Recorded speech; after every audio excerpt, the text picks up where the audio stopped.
Hello students, मैं आरती शर्मा आपके सामने आज 11th क्लास के चैप्टर सेट्स को लेकर आ रही हूँ। सेट्स करने से पहले मैं आपको कुछ इम्पोर्टेंट टर्म्स के बारे में बताना चाहूँगी। सबसे पहले है हमारे पास नेचुरल नंबर्स। सबसे पहले है नेचुरल नंबर्स। नेचुरल नंबर्स को कैपिटल N से रिप्रेजेंट किया जाता है। For example 1, 2, 3, 4, 5 up to so on, ये सारे मेरे नेचुरल नंबर्स हैं। सेकंड मेरे पास है रियल नंबर्स। सेकंड है मेरे पास रियल नंबर्स। रियल नंबर्स को कैपिटल R से रिप्रेजेंट किया जाता है और इसके अंदर नेगेटिव, ज़ीरो और पॉजिटिव वैल्यूज़ को इंक्लूड किया जाता है। इसके साथ साथ रियल नंबर्स के अंदर हम फ्रैक्शनल वैल्यूज़ को भी इंक्लूड करते हैं।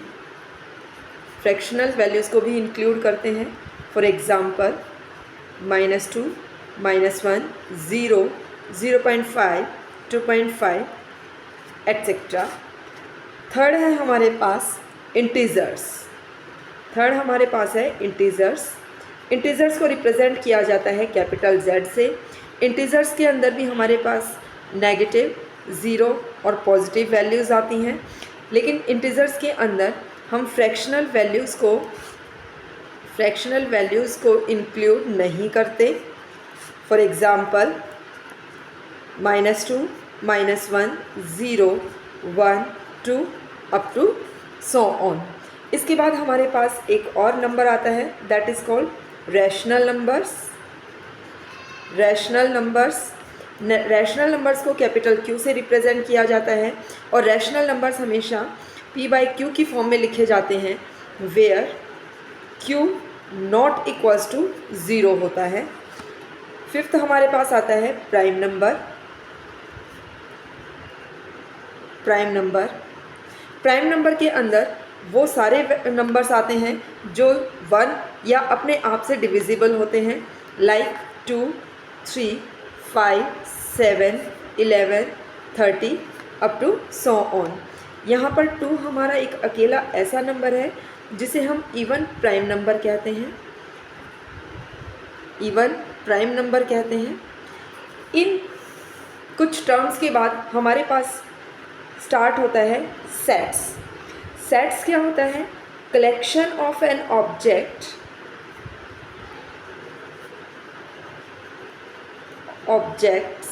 Is called sets. सेट्स के जो मेंबर्स होते हैं उनको हम एलिमेंट्स कहते हैं।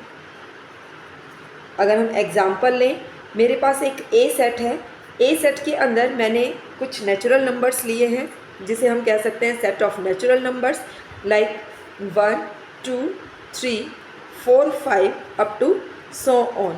तो इस ए सेट के अंदर जो हमने ये सारे नंबर्स लिए हैं इनको हम एलिमेंट्स कहकर बुलाएंगे। Means 1 is an element, 2 also is an element. तो ये हमारे सारे एलिमेंट्स होते हैं। उसके बाद सेट्स को रिप्रेजेंट करने के 2 वेज़ होते हैं। सेट्स को रिप्रेजेंट करने के 2 वेज़ हैं हमारे पास। पहला है हमारे पास रोस्टर फॉर्म। पहला होता है रोस्टर फॉर्म और दूसरा होता है सेट बिल्डर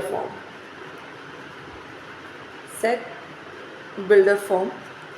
रोस्टर फॉर्म के अंदर हम क्या करते हैं, एलिमेंट्स जिस तरीके से हमने ऊपर सेट के अंदर लिखे हुए हैं सेम ऐसे ही लिखते हैं और उनको हम कॉमा से सेपरेट करते हैं। तो हम कह सकते हैं elements of a set are actually written down. जिस तरीके से एलिमेंट्स लिखे जाते हैं उसी तरीके से लिखते हैं और उनको सेपरेट करते हैं हम कॉमास के साथ, separated by commas. For example अगर हम ले, हमारे पास एक वी सेट है जिसके अंदर हमने लिए हैं सेट ऑफ इंग्लिश अल्फ़ाबेट्स। तो वी सेट के अंदर हमारे पास है A, E,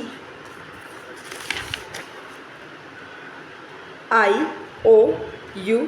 तो V हमारा एक ऐसा सेट है जिसके अंदर हमने set of English alphabets English alphabets के सेट को हमने वी सेट का नाम दिया है। सेम एज हमारे पास एक ए सेट है जिसके अंदर हमने ऑड नंबर्स लिए हैं, लाइक 1, 3, 5, 7, 9। ये हमारे सारे ऑड नंबर्स हैं। इस तरीके से हम रोस्टर फॉर्म को रिप्रेजेंट करते हैं। उसके बाद हमारे पास आती है set builder form. Set builder form के अंदर हम प्रॉपर्टी को लिस्ट करते हैं, जो एलिमेंट की प्रॉपर्टी होती है उसको लिस्ट करते हैं, या हम कहें कि जो एलिमेंट्स हमारी प्रॉपर्टीज़ को सेटिस्फाई करते हैं, और प्रॉपर्टीज़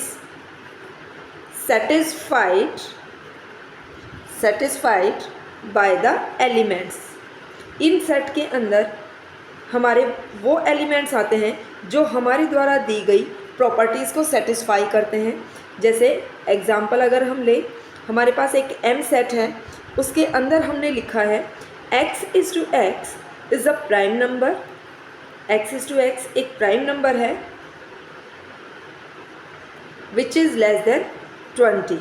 तो यहाँ पर m सेट के अंदर वो ही वैल्यूज़ आएंगी जो कि प्राइम नंबर भी होंगी और लेस देन 20 भी होंगी। तो जब कोई नंबर इन दोनों प्रॉपर्टीज़ को सेटिस्फाई कर देगा वो हमारा इस सेट के अंदर इंक्लूड हो जाएगा। तो यहाँ पर हमारी वैल्यूज़ होंगी 2, 3, 5, 7, 11, 13, 17 and 19। This is called set builder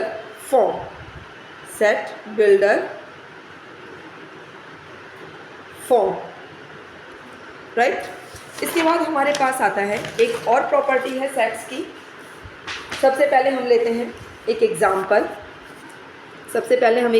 लेते हैं, लाइक a इक्वल्स टू, ये भी हमारा सेट बिल्डर फॉर्म के अंदर है, x such that x belongs to n where 5 less than x less than 12। यहाँ पर हमने प्रॉपर्टी ली है, इसको ये सिंबल रिप्रेजेंट करता है सच दैट को, और ये सिंबल रिप्रेजेंट करता है बिलोंग्स टू को। इसके बाद हम कहेंगे कि जो एलिमेंट्स इस प्रॉपर्टी को सेटिस्फाई कर देगा वो एलिमेंट हमारा इस ए सेट के अंदर होगा। इट मीन्स ए सेट के अंदर हमारी वैल्यूज़ होंगी 6, 7, 8, 9, 10, 11 एंड 12। ये सारी वैल्यूज़ हमारी ए सेट के अंदर आ जाएंगी। उसके बाद हमारे पास एक और प्रॉपर्टी है सेट्स से रिलेटेड। सेट्स क्या कहते हैं कि जब भी हम एलिमेंट्स को रोस्टर फॉर्म में लिखते हैं, जब भी हम एलिमेंट्स को रोस्टर फॉर्म के अंदर लिखते हैं तो एलिमेंट्स कभी भी रिपीट नहीं किए जाते, एलिमेंट्स रिपीट नहीं होते हैं। फॉर एग्जाम्पल हम ले, मैंने एक सेट ऑफ लेटर लिया है, the set of letters of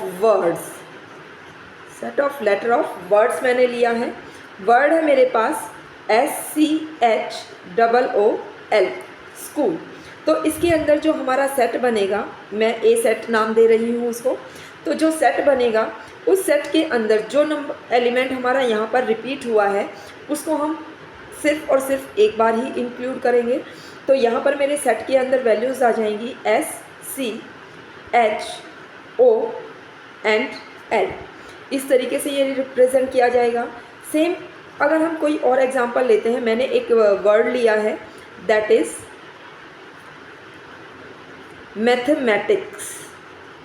mathematics मैंने एक वर्ड लिया है, इसको हमें एक सेट के अंदर इंक्लूड करना है। तो मेरे सेट के अंदर सबसे पहले मैंने इंक्लूड किया M को, उसके बाद A को, T को, H को, E को।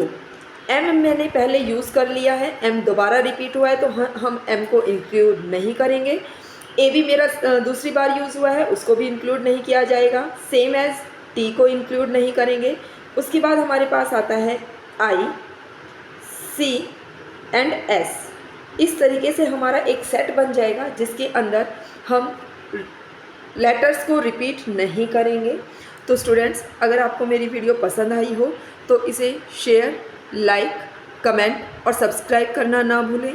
और आगे भी मैं आपके लिए इसी तरीके से वीडियो लाती रहूँगी। तो मेरी लेटेस्ट वीडियो के लिए नीचे दिए गए बेल आइकन को प्रेस करना ना भूलें। Thank you. Have a nice day.